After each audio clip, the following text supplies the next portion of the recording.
Hello and welcome to Imp's WWE Adventures podcast on the Social Suplex Podcast Network. Help the network out by leaving us a 5-star review. Also, give a donation directly through Red Circle and become one of the amazing community by joining the Social Suplex Discord. Link is in the description. Listen to the other top-notch shows here on the Social Suplex Podcast Network, One Nation Radio, Keeping It Strong Style, All Things Elite, Wrestling Arcus Things, Trish and Sarah, Tunnel Talk, and the AEW Match Guide. It is a full schedule of awesomeness. My name is Matt Maher, aka Imp, and this is your quick look back at the WWE week that was, 30 minutes in the aftermath of the Vince McMahon Netflix documentary that came out this week. I'm recording this on a Thursday. We got a certain thing happening on a Friday. Hopefully I can get this out beforehand so that I can do a little bit of notice for anyone who listens to this being like, we're all going live. It's 11 p.m. BST, so it's 6 p.m. America time. just to figure it all out. We've got Australians as well, it's a nightmare. But we are going to be doing a big announcement for the network, so it's everybody. Yes, you're going to hear One Nation Radio alongside Tunnel Talk, alongside Keeping It Strong Style, alongside Trish and Sarah, alongside me.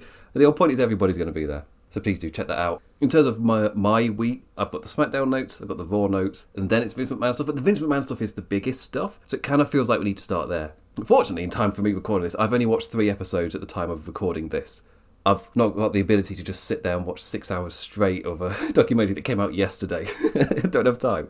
But it's one of those documentaries which it definitely went more into things than I was expecting. The biggest fluff piece at all. It's not quite like that. It is a little bit of a Bad Man Gone type of vibe to it. So, it's one of those documentaries that would be so interesting just to watch with a normal person who isn't wrapped up in this wrestling bubble. Because we all know all these stories beforehand. So it talks about Jimmy Fly, Superfly Jimmy Snuka, and it's like, okay, we know this story. And then it moves on to the next thing. It's kind of just like, especially in a post-Dark Side of the Ring, where we've actually deep dived into those stories and seen the effects that those stories had on the families of the people who were involved in these things. Like with Jimmy Fly Super Snuka, we got a whole episode seeing the ramifications that caused in that girl's family. In the documentary, it's kind of just like, Jimmy Fly Super Snuka, he might have murdered this girl, and then you just move on. And so it's like, if I'm watching that as a normal person, is it just like a barrage of all of these scandals and things where it's one of those where it's so many that you don't actually have time to get emotionally attached to these other ones? Just very quickly blast by a few of them, and that was just one example where it mentions it, and then we move on. It's like, whoa, wait a second.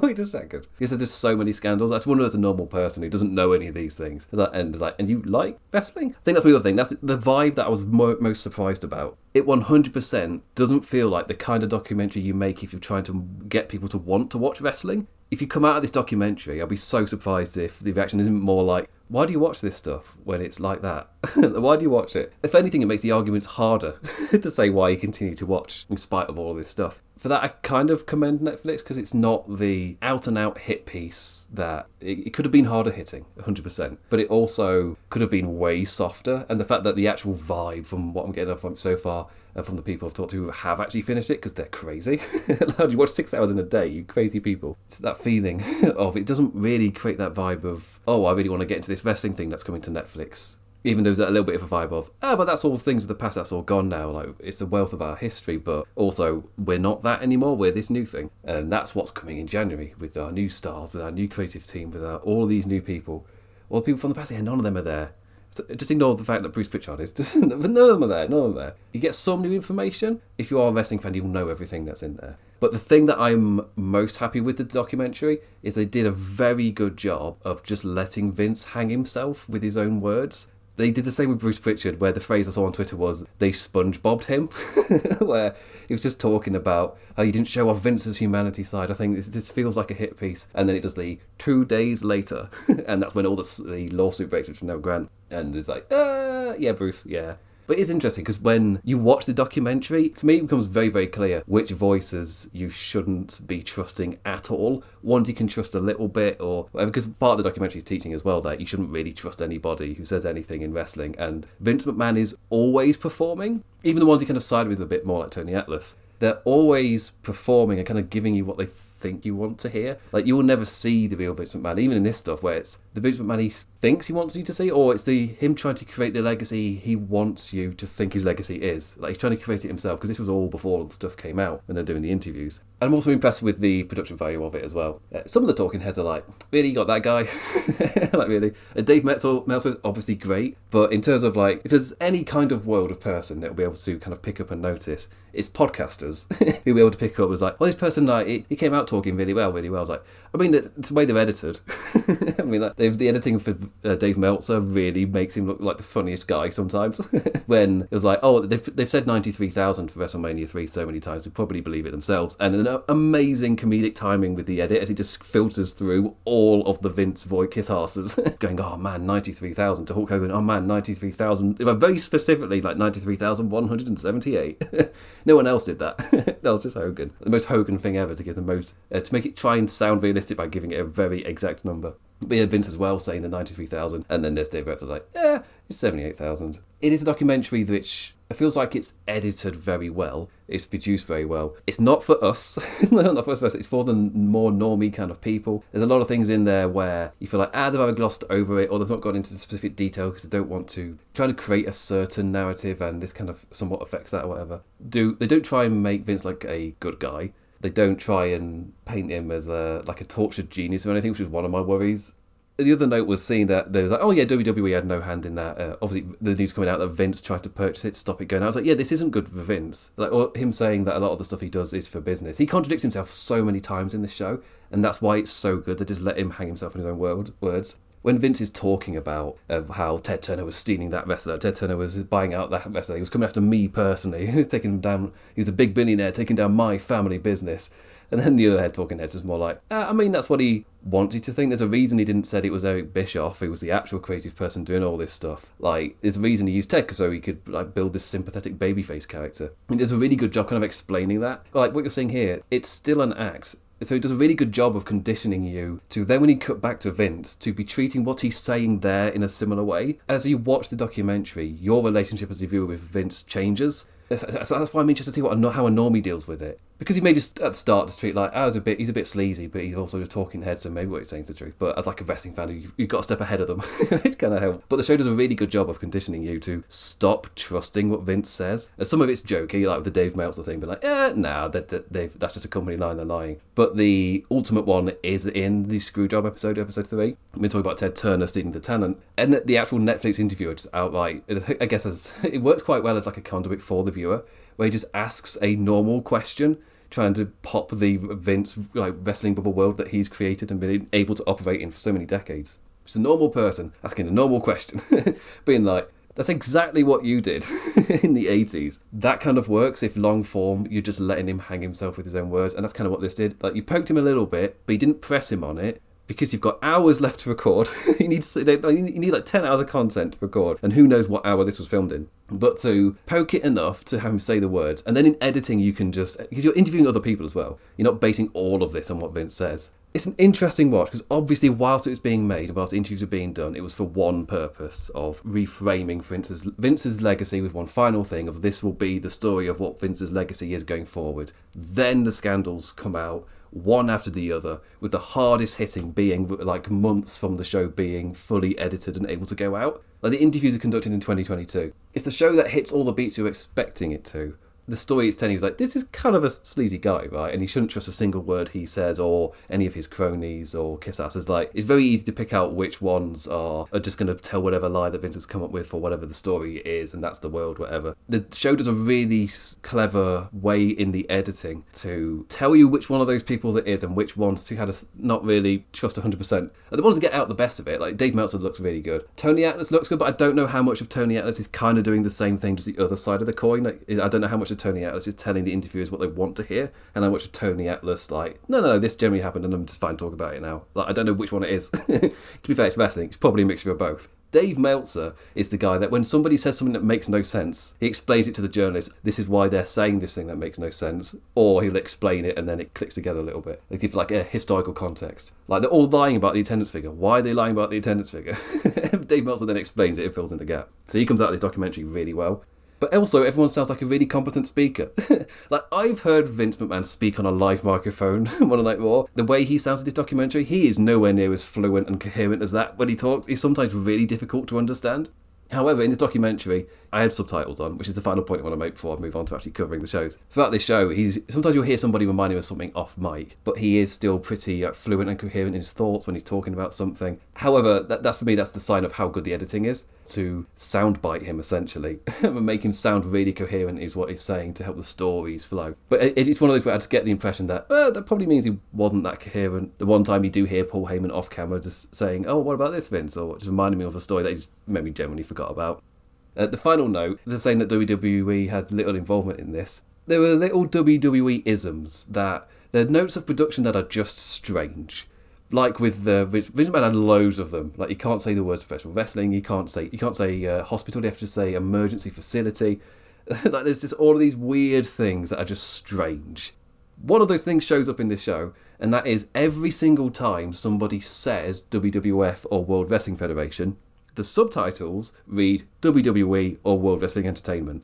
Every single time. Somebody did that. Somebody, whoever wrote the subtitles, did that by hand.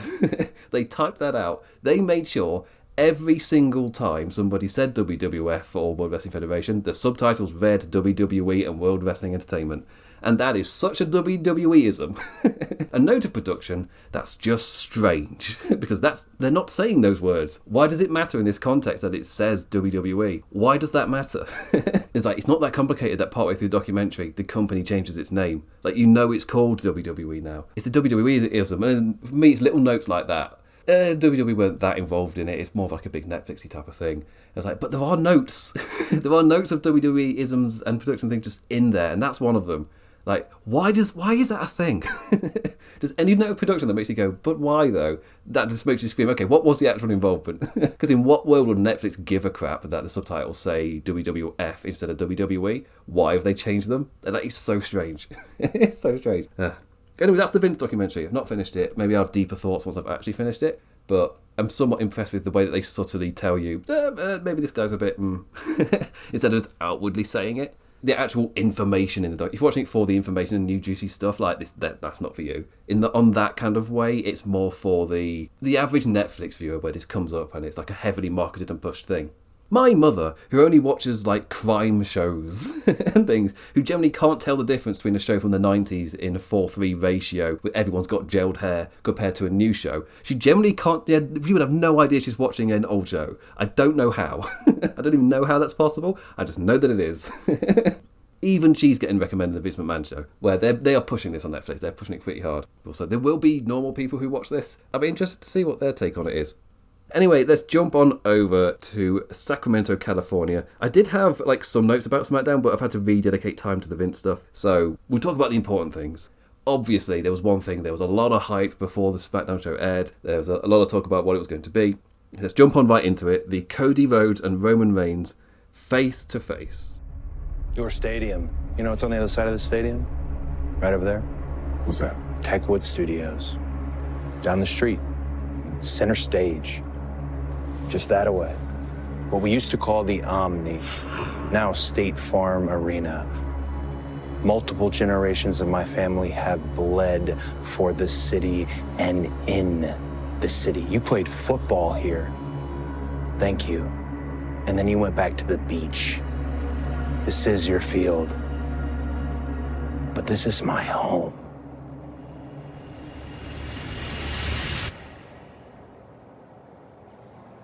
That's very good. Shot all properly on the Atlanta, Georgia football field. It's called a football field in America, right? I've become accustomed to AEW producing this sort of filmed segment, but it's awesome to see WWE step outside their usual production box and take a big swing like this. Look what they can do with genuine time and effort put into something, especially when they're using it to try and push those top stars on that whole other pedestal. Because we've seen it especially with the Darby Allin stuff, or they'll film a special entrance for the Hangman Page stuff. They use this kind of production I feel like it's something special, or it feeds into a character like Darby. But they never used it to essentially transition a promo that would be in front of fans to then for that to have high production. It just means that you can play certain notes that would never work in front of a live crowd, where you're sometimes playing for a reaction or engaging the audience's kind of response to it there in the moment. With this, it gives you a lot more freedom to do different things that you can never do in front of an audience. I'm not saying either medium is better, I'm just saying it's different, and that's good. It's good that we see different. That is good. Variety is good. WWE, for me, wrestling, at its best is when it's a variety show.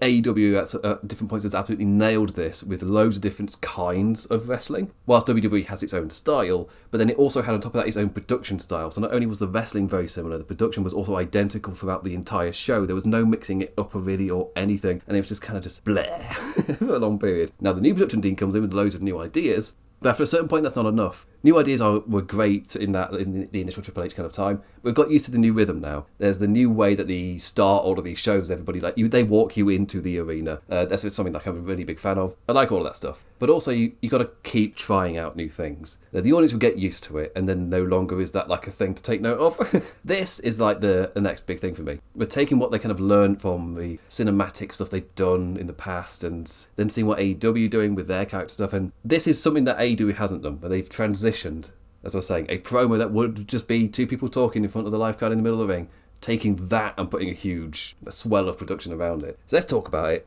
This Atlanta, Georgia field is where Roman Reigns played his football. This is his field. Cody butting in that Atlanta, Georgia, though, is his home, reminding us of their beef and priming us for a future third title encounter down the line. I said it months ago, but I've just got a feeling they're doing Cody Roman 3.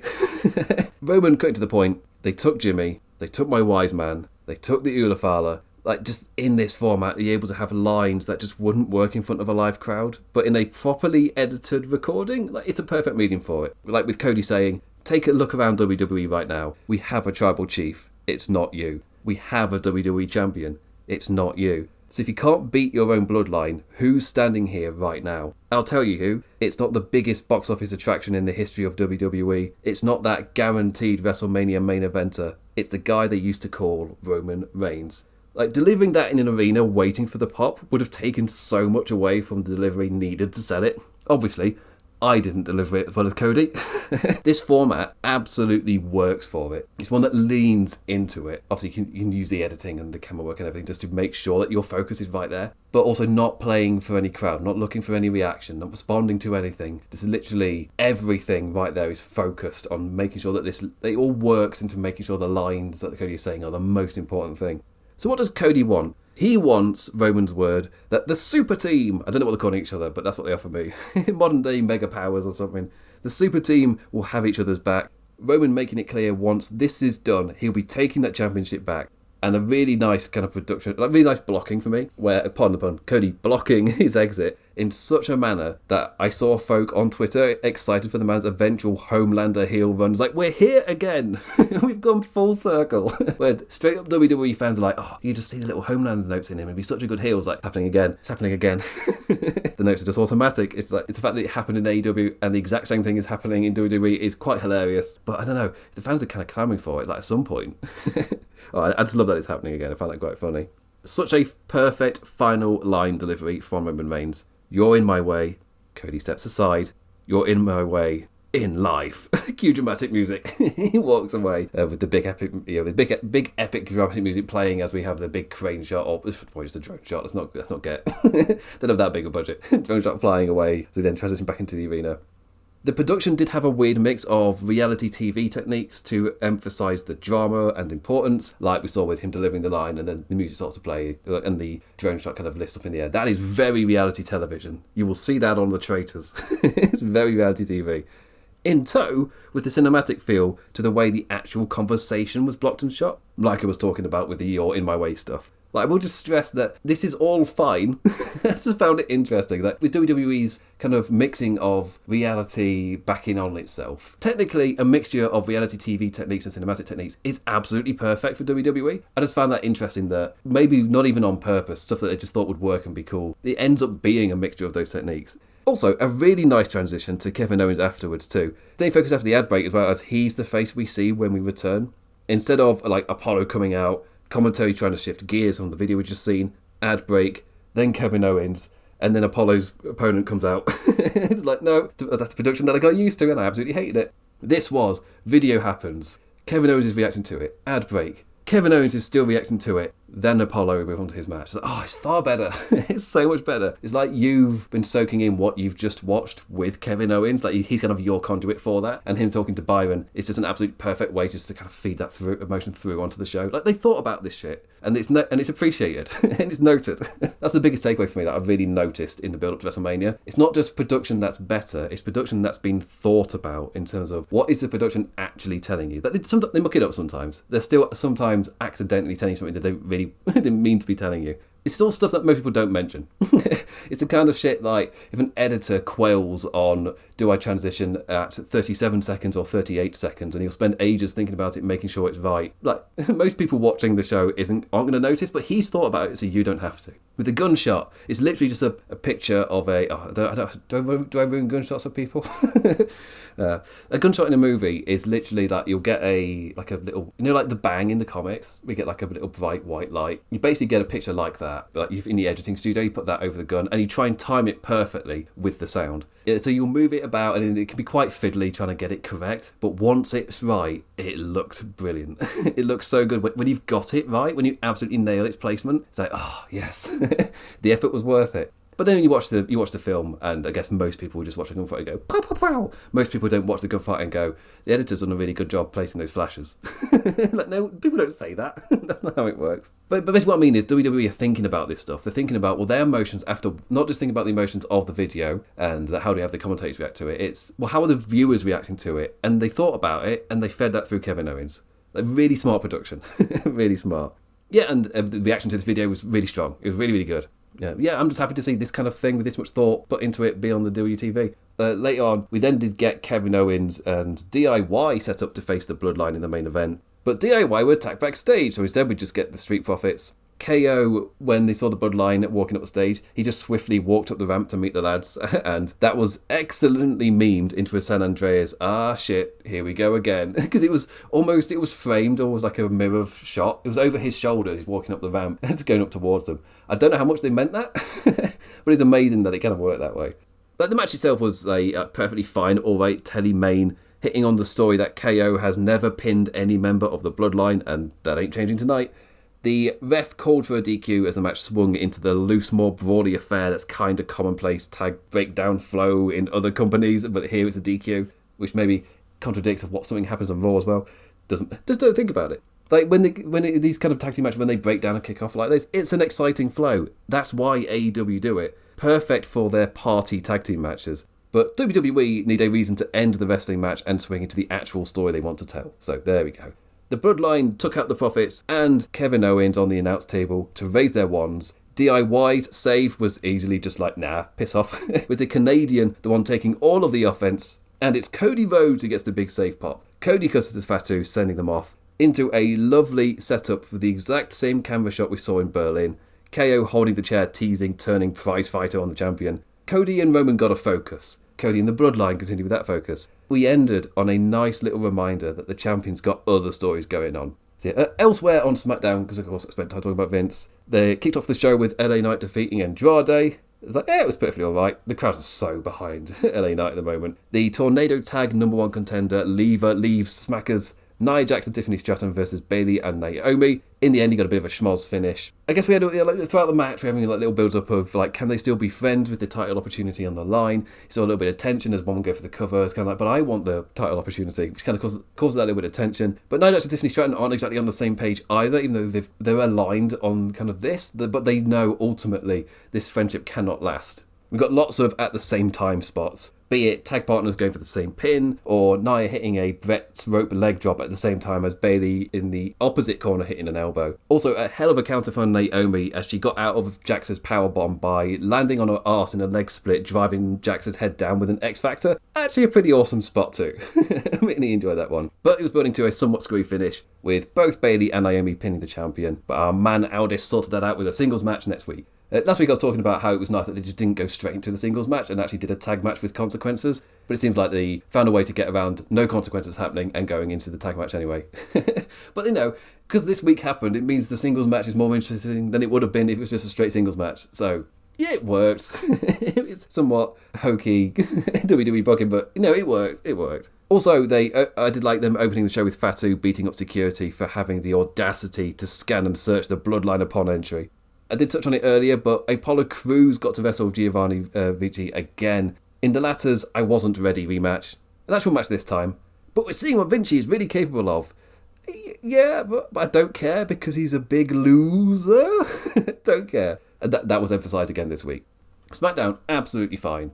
Continuing to build up to Bad Blood. We've got one more show to go. Anyway, let's jump on over to the Ontario Toyota Arena for Monday Night Raw. Could it be for the first time ever? Could Jay grab gold? Oh my wait! Here it is! Go ahead and A match that generally caught me off guard. The Intercontinental Championship, Bron Breakker versus Jey Uso in the main event. Yep, this caught me by surprise. Just when I'd gotten used to the Trip's big show booking rhythm, hey, goes and spoils it all by doing something like Jey Uso winning the IC title on Breakker's second defence. Did not see this coming. There was 15 minutes left on the show at the Ring of the Bell, and I was sat there somewhat hoping that didn't mean 5 was going to be reserved for an interference beatdown angle or something. Boy, was I happy just to see them just generally give us that time and give it the title match room to breathe and play out. Jey Uso is so incredibly over. And to be fair, what they're doing with Breakker is working really well for me. He's a beast that we can all see is destined for the top. But they're nailing the hurdles in front of him so he never feels too overpowered. We can believe his rise without it being oh my god, he's undefeatable. It's no, he's still a beast in the ring. But if you can overcome these things, then he can become a star. Type of booking, which is really working for me. It's what you do when they actually want to be invested in the lad long term or something. It's not just pushing him straight to the top because you want him to be our guy. It's no, we want to be invested long term, so we'll give you reasons. You're going to watch him climb rather than just watch him soar to the top and then be the next big thing immediately. The pattern flowing that Jey just kept refusing to stay down. Bron didn't account for his opponent's offense as his charging lariat instead got met with a spear of Jey's own, leading to an awesome near fall off the splash. The finish was the exact same thing again. Breakker just refusing to acknowledge that Jey Uso's built off reversals for charges. So when he charged around ringside again, this time he was met with a super kick and a spear through the barricade. Then finally finish off with a second splash, 1, 2, 3. Jey Uso is the new Intercontinental Champion. One hell of a pop for Uso's win. What it also does for Breakker, I'm a big fan of. They've kind of conditioned me to pay attention to why he loses, which is good. When he loses, it's something he's done, and it's something that he can then improve upon and be better the next time he has a match or whatever. Actual character growth. Just gotten used to it not existing, so when it's there, it's oh, that's nice. For the Judgment Day, we'll just quickly go through that. They're all now set for Bad Blood. We got Finn versus Priest and Liv versus Ripley both set, but this week was the Dominic Mysterio aspect being confirmed. Ripley out to confirm she's cleared for the title match and that Dom will be behind bars again, hanging above the ring in a shark cage. Oh no. Also an awesome headbutt from Ripley just to crash down Liv. A medium The Aussie badass is getting the upper hand before the pay-per-view. She's not winning, is she? Oh no, it's going to be some form of screwy thing. Whenever the good guys have the upper hand before the pay-per-view, it's time to worry. It's oh. Also, we have a new WWE 2K24 DLC pack coming out. So not only is it free on PlayStation Plus, so more people as possible can have the game to buy said DLC pack, but also Carlito faced Dragon Lee, 2 new guys to the packs. Carlito with Dom and McDonald by his side, but unfortunately the LWO also had friends at ringside, and Rey Mysterio came down just to make sure they definitely got the win. So a bad week for the Judgment Day. Gunter and Sami Zayn continue with their build to the world title match. Sami faced Ludwig Kaiser in what I've started to call the opening banger spot after the opening promo, but it's normally the spot where Sheamus and the lads have been using this post-opening promo slot to just have a wrestle, and here they put Sami Zayn there. The champion himself came out after the match, decked in his wrestling underpants, or as a wrestling commentator's put it, he looks dressed for combat. Fine. Properly teasing the title match, telling Sami this is the perfect place for a title defence, making it an even more perfect place to tell him, pregnant pause. No. And just leaving. I love that. I thought it was really well done. Speaking of other things I thought was well done, Drew McIntyre came out to cut a promo, obviously, on his match with CM Punk that's coming up. We're all set for Hell in a Cell. It's also just dawning on me that I think 2008 was the last time we had a Hell in a Cell match built up to, rather than it just being that time of year, because we got a whole slew of gimmick pay-per-views like Tables, Ladders and Chairs, Extreme Rules. Hell in a Cell was one of them, so when it got to October or November, wherever it was on the schedule, suddenly it's just time for Hell in a Cell, so you're gonna get Hell in a Cell matches. It just meant it felt very unnatural to get built to a Hell in a Cell, so the animosity within there just wasn't there for them. Sometimes they did decently to build up to it, but it was always that vibe of, oh, it's that time of the month. Okay, that's why we're getting to that. It's one of my criticisms with Blood and Guts in AEW is a similar thing, like, oh, it's that time of year, so we build to it. So that as it becomes more of like a staple part of the schedule, it feels like a less natural reason to be doing the match. Hell in a Cell had that as well. Also, WWE going PG just made the match just, at least with Blood and Guts, because it's not PG, you still somewhat get excited and you expect something to be happening in those matches. Hell in a Cell, kind of, when it became PG, it's like, it's not much to it. It's like, whatever. However, here, they've taken all the gimmick pay-per-views away. It's specifically being built up to. We haven't seen a Hell in a Cell match in WWE in quite some time. Like, it really means so much more with them scrapping those types of pay-per-views. Earn the match, rather than it just being October. Also, I did like Drew promising pain, Drew promising blood. Well, as much as you can do in a PG setting, but the seriousness is appreciated. Also, let's finally jump into the other notes. A quick one first, where this was the first show I noticed that they now put the city they're under the WWE USA logo. So that's nice. And just a nice little touch. Braun Strowman and Bronson Reed, they just broke more shit. Really enjoyed them using the usual arena walk-ins to catch us off guard with the two charging big lads across the screen. Liv and Dom just like, all right then. So did that. Reed then later had a match booked with Miz. Before the match, Strowman launching from the crowd and into a big second big boy brawl. Awesome visuals with the cameras going, oh, what's going on? Kind of crazy. Fighting off security as commentary calls them mountains of men. Teasing a top rope suplex as methinks we're building towards a big ring break spot. Hey, it's been a while. At least they're actually building to it rather than just doing it. They tease, oh, what's going to happen if he suplexes him? Then you don't give it them. You actually tease doing it. Speaking of stuff being built up to, Kofi and Xavier Woods tying their tensions as a team together with their win-loss record. Like, yay! Wins and losses actually mattering. I am now fine with this storyline. Especially now that it's just not flavour in a never-ending carrying cross undercard feud. They faced a reinvigorated American Maid. Woods dressed in all black as he's not feeling the colourful positivity messaging of the New Day right now. Kofi enjoyed the hot tag, but Woods didn't enjoy Gable's interference, taking his anger out on the American mentor, rather than the men in the ring, eating a big Brutus ball for his lost temper. Speaking of tags, the women's tag team title scene got the second hour post-Drew promo slot. It's like, okay, right in the lull. A shame given like how these women are putting on great matches each week, but the show around it is telling you they're not that important. It's like, sucks. You go to social media and you watch a clip, it's like, no, it's great. You watch it on the show, it's just kind of like, this is like a low spot, this doesn't matter. And that's a shame. This week, the Unholy Union faced Damage Control again. Even it was good again. What wasn't good was the Fusion Collective, the Gillette Fusion Collective, whatever they're called. They had a little VDR video play, and it was generic as hell. Like, every single part of this group just feels not that interesting or thought out. The lines are generic, the production around it's generic. It's like, whatever. But yeah, overall, Monday Night Raw, again, continuing to build to bad blood. Pay-per-view that I'm more interested in because it feels like it's got a different vibe to the normal WWE pay-per-views. As long as they lean into that, they can do something a little bit different. In the arena of the night, just create a vibe. Create a vibe of you're going to see a lot of feuds playing out here. Like, it's all about the bad blood between the competitors. I like that from in the 90s, where the names of the pay-per-views kind of more lent into a vibe than a gimmick. And yeah, I like that. I'm happy to see that come back. But anyway, that is the end of the review. I'm very happy I've kept my original recording to the length that it has. I've only got a certain amount of time of energy and whatever. Still recovering from COVID. I'm pretty slow. I tire so easily. There's quite an aftermath kick to this bloody thing. But anyway, yes, please, if I get this out before too late on Friday, please, 6 p.m. EST, going live with a very special announcement for the Social Suplex Podcast Network. And if it comes out afterwards, hopefully you enjoyed the announcement. That's all I can say. Also, we are planning to do something fun. And seeing everybody interact is going to be quite a rare sight. We talk together all the time, just not in front of you guys. Please do check out that once in a lifetime experience. I've beat it up too much. Shit. Dial it back. Oh, get ready for a perfectly fine show. That'll be all right. You might enjoy it. It'll be okay. And it's 11 p.m. UK time, so it's not too late. Saying thank you for the time as an Englishman. Anyway, with that, I say thank you for listening, liking, engaging in any form, any manner. Always appreciate it. Never take it for granted. I'll be back this time next week. And with that, bid you adieu. Adios.